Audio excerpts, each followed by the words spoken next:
Hi, I'm Jim Mooney with ProMinent Fluid Controls, and this video is to go over the startup of one of our pre-engineered system packages. This PES has a gamma L pump, back pressure, pressure relief valves, pulsation dampener, gauge with an isolator so that the chemical doesn't get to the gauge, a calibration column, and this pump is also one of our auto degassing pumps. So our discharge comes out the horizontal valve at the back of the liquid end. So the first thing we want to be sure of is chemical safety. Be sure to wear eye protection, any PPE that might be determined by the chemical supplier. Be sure to check with them before we start the pump. Remember, we're going to be putting the chemical under pressure, so safety is first. Next, we want to be sure that before we start the pump, all of the piping leading up to our skid is flushed thoroughly. We don't want to pull in any kind of pipe shavings or dirt or debris that might have been in that pipe coming up to the skid. Next, we want to be sure to tighten all of our union fittings. Go through thoroughly, be sure that there are no air leaking into the system or chemical leaking out. Be sure that everything is nice and tight. Hand tight, and then maybe take a wrench and snug it just a little bit more. Okay, so we're confident that all of our fittings are nice and tight. We won't have any leaks.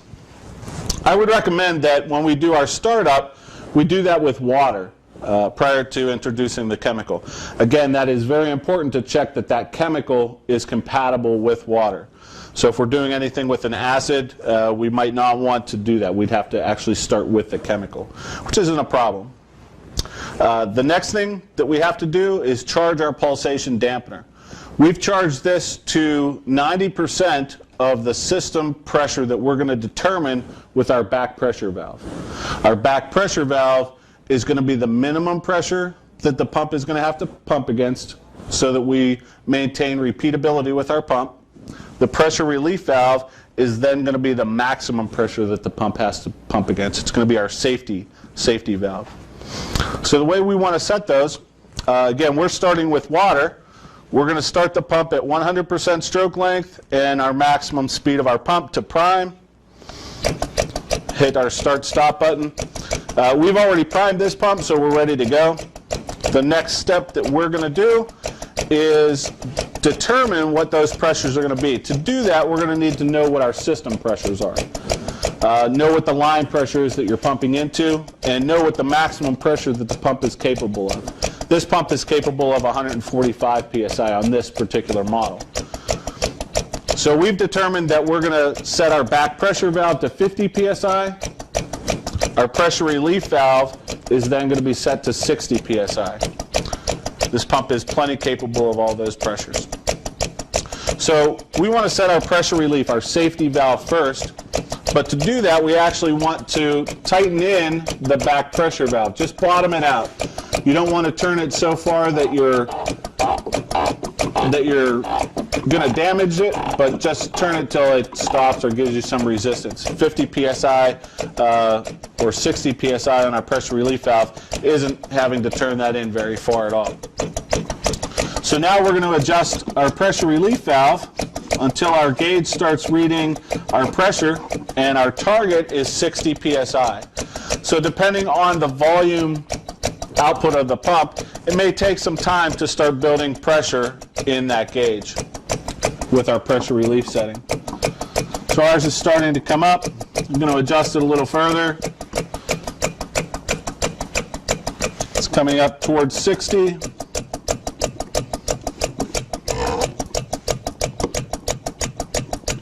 Continue to adjust until we stop at 60 psi.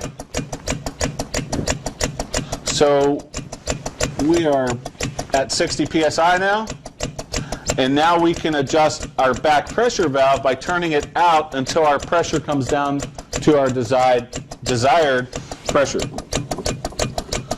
We determined on this particular application, on our example, we're going to adjust it until that gauge is reading 50 psi.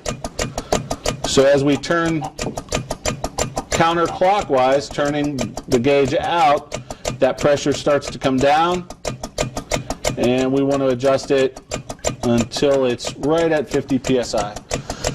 So now our operating pressure, our minimum pressure is 50 psi, our maximum pressure is set to 60 psi, and we've determined that that's going to be very good for repeatability. It's going to stop siphoning of the pump, and we're all set.